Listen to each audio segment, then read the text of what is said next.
Georges Pernou, le présentateur historique de Thalassa est décédé à l'âge de 73 ans ce lundi 11 janvier, comme l'a annoncé l'AFP.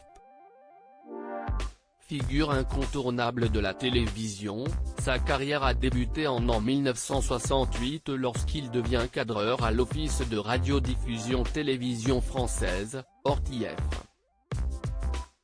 Quelques années plus tard, en 1972, alors qu'il était caméraman pour l'ORTF, le jeune Georges Pernou croise le chemin de Monique, une employée du ministère des Finances, où elle fera toute sa carrière.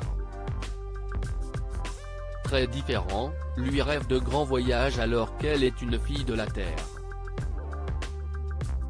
Ils parviendront à surpasser leurs différences et se marient en juillet 1973. De leur union va naître Fanny, 1975, et Julie, 1978.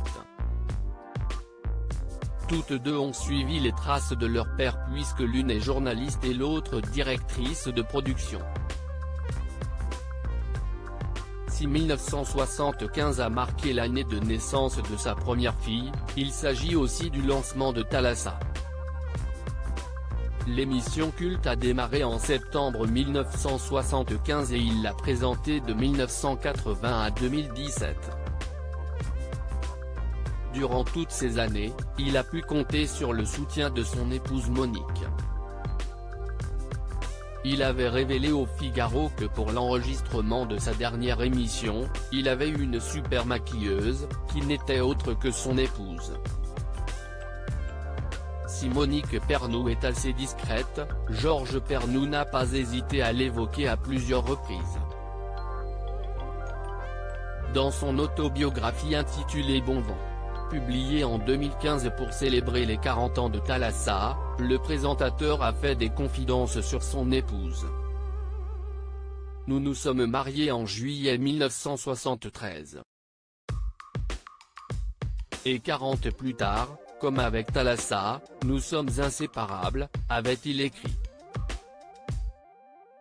Dans une interview accordée à Sud-Ouest en 2013, il avait expliqué qu'il aimait se trouver dans la maison de famille de sa femme, située à Monestier, en Dordogne.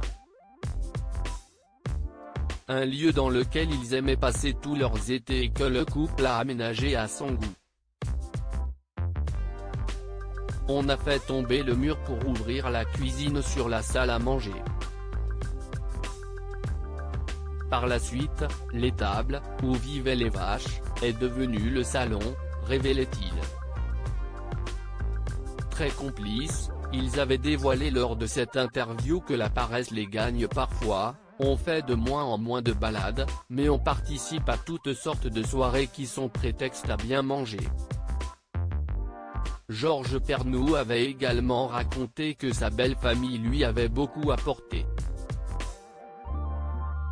Il a affirmé que sa belle-mère lui avait initié le gourmand qu'il est en cuisine et son beau-père lui a appris une notion essentielle, le temps. De précieux conseils que Georges Pernou a utilisés au fil des années. Georges Pernou, un présentateur culte. Georges Pernou a conquis les téléspectateurs durant de nombreuses années. Marié depuis 2 ans avec Monique, il lance son magazine de la mer en 1975 et lui donne un nom intimement lié à son histoire familiale. En effet, c'est son père, journaliste et helléniste qui lui souffle l'intitulé. Lors de sa dernière émission, le présentateur avait rendu un hommage touchant. Voilà, ces 42 années passées à bord de Thalassa ont d'abord été pour moi un immense plaisir. Celui de vous faire partager les beautés du monde maritime et les histoires d'hommes et de femmes qui vivent la mer au quotidien, avait-il déclaré. Très discret à l'écran depuis, Georges Pernou est décédé dans un hôpital en région parisienne des suites d'une longue maladie, comme l'a annoncé sa fille Fanny à l'AFP.